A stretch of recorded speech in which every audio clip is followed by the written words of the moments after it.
በድንግል ማርያም ቃሉን ልኮ ተጸንሶ የተወለደው አብ ነው። ምንም አትደንግጡ። ምንም ያስፈራ ነገር የለም። መጽሐፍ ቅዱስ ነው የሚለው፣ እኔ አይደለሁም። ነጭ ነጭዋን ነው የምናወራው። ዙሪያ ጥምጥም ራሱ አልሄድም ከዚህ በኋላ።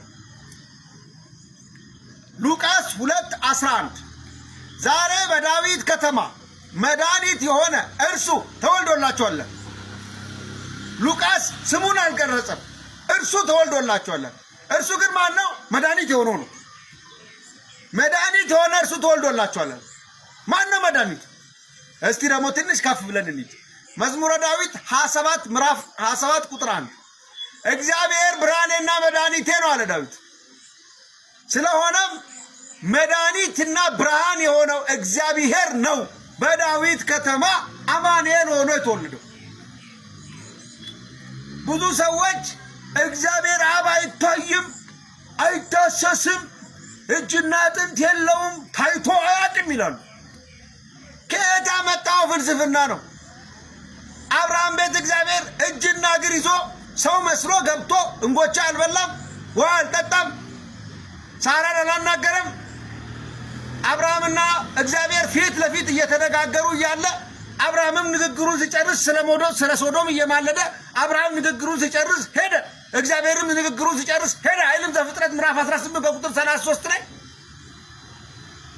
ብርቅ እኮ አይደለም ለእናንተ ነው። አሁን እግዚአብሔር በስጋ አልተገለጠም ብላችሁ የምታስቡት ይህንን ስለማታውቁ እንጂ እግዚአብሔር በስጋ ብሉይ ኪዳን ዘመንም ተገልጧል፣ አዲስ ኪዳን ዘመን ላይም ታይቷል።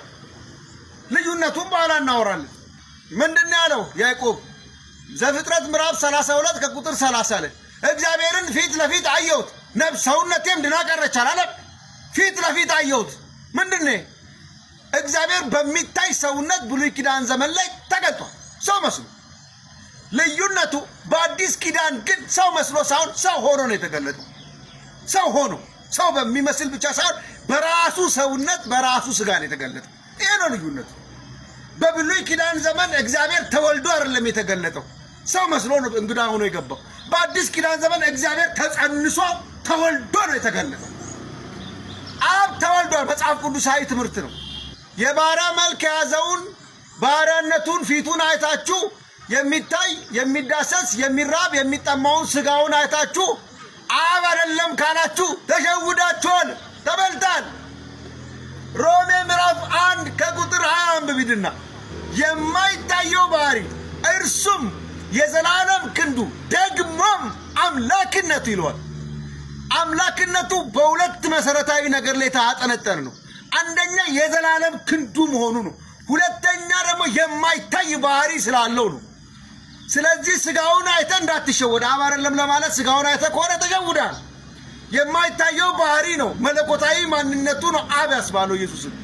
እኛ ኢየሱስ ክርስቶስ አብ ነው የምንለው በመለኮታዊ ባህሪው ነው። አብ የሚያደርገውን ነገር በሙሉ ያደርጋል። ለአብ የተሰጠው ስያሜ በሙሉ ተሰጥቶታል።